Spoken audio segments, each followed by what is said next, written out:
नमस्ते भारत। पहले हम नाड़ी दोष की गणित के बारे में बात कर चुके हैं। आज बात करूंगा भकुट दोष। भकुट दोष है ना, 36 गुण होते हैं, उसमें से 7 गुण होते हैं वो भकुट दोष को होते हैं, बहुत महत्वपूर्ण है। चलो उसके बारे में तो समझने का प्रयास करते हैं। पहले तो समझते हैं कि बनता कैसे है। अगर आपकी राशि से 6ठे नंबर पे आपके जो पार्टनर है उसकी राशि आ रही है, षडाष्टक बन रहा है अर्थात, तो ये भकुट दोष में आएगा। 9 पंचम बन रहा तो आएगा।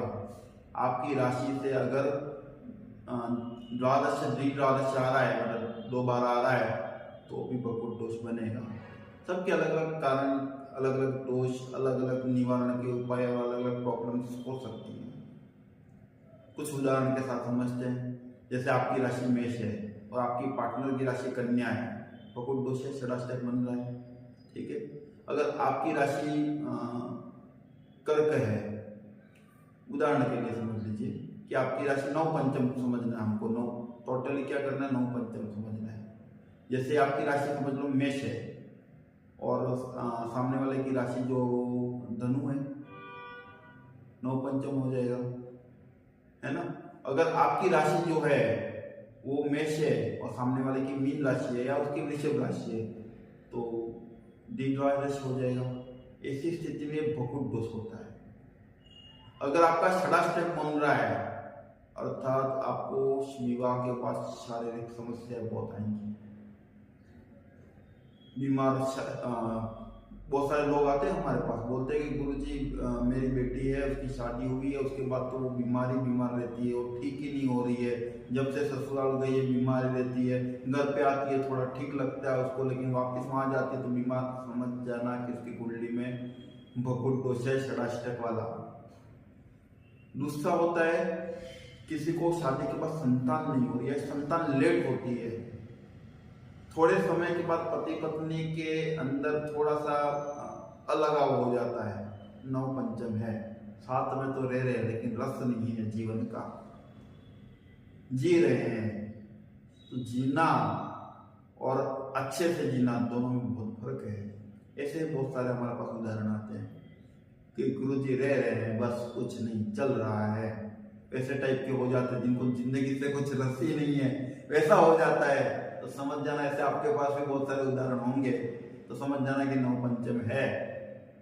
और द्विद्वादश जिसको बोलते हैं, 2-12 भी बोलते हैं, द्विद्वादश जो होता है अर्थात आर्थिक नुकसान, बहुत आर्थिक नुकसान। विवाह होने के बाद भाई इस लड़की का तो पैर या लड़का जब हुआ तो ये जो हमारा दामाद आया, लड़कियों को ही क्यों दोष दे, खाली लड़कियों को, इसलिए मैं दामाद का भी नाम ले रहा हूँ कि दामाद भाई मेरी बेटी की शादी हुई और चला गया, मेरी बेटी चली गई, उसके बाद तो हमारा नुकसान ही नुकसान हो रहा है। अरे भाई बेटी गई उसके लिए नहीं, दामाद आपके घर में आया उसकी वजह से भी नुकसान हो सकता है, द्विद्वादश। या किसी के घर में जब वधू आती है, बहू आती है, उसके बाद नुकसान ही नुकसान, और वधू के कारण नुकसान नहीं हो रहा, उसको दोष मत देना।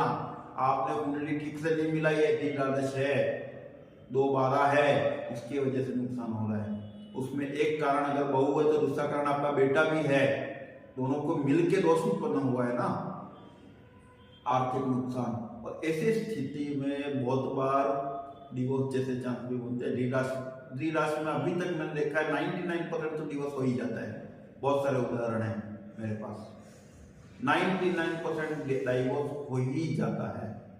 और जिनका नहीं हुआ वो साथ में लड़ झगड़ के जैसे जैसे अपनी जिंदगी जी रहे, बच्चे हो गए, संतान हो गए, क्या कर रहे, सहन कर रहे हैं, गुरु जी कुछ कर ही नहीं सकते, ऐसी स्थिति हो जाती है।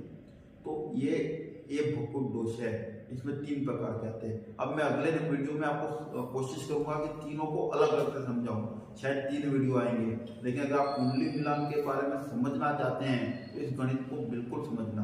आप आपकी बेटी के लिए, विवाह के लिए लड़का देख रहे हैं, बेटे के लिए लड़का या लड़की देख रहे हैं आप, तो आपको ये समझना जरूरी है। आप लड़के हैं और आप किसी लड़की को पसंद कर रहे हैं, तब ये आपके काम की चीज। आप लड़की और किसी लड़के को पसंद कर रहे हैं, आपके घर वाले तैयार नहीं है, ऐसी स्थिति में भी तो आपको ये दोष वगैरह सब देखने पड़ेंगे। आप बहुत सारे यूट्यूब पे वीडियो सर्च कर रहे हैं ना, ये भी वीडियो आपके काम का है। अगर आपको अच्छा लग रहा है इसको सब्सक्राइब कर दीजिए, आपके काम की बातें लाता हूँ मैं। लाइक तो कर दीजिए, मेरा हौसला बढ़ता है। शेयर करिए, किसी के काम आ जाए, आपके नहीं तो किसी और के काम आ जाए। और कमेंट कीजिए कि इसमें और कुछ डिटेल चाहते हैं या कुछ और प्रकार का वीडियो आप चाहते हैं। शीघ्र ही मिलूंगा इसी ब्रकुट डोज पे नेक्स्ट वीडियो लेके, शायद 6 स्टेप का लेके मिलूं। ठीक है, वंदे मातरम, श्री शुभमस्तु।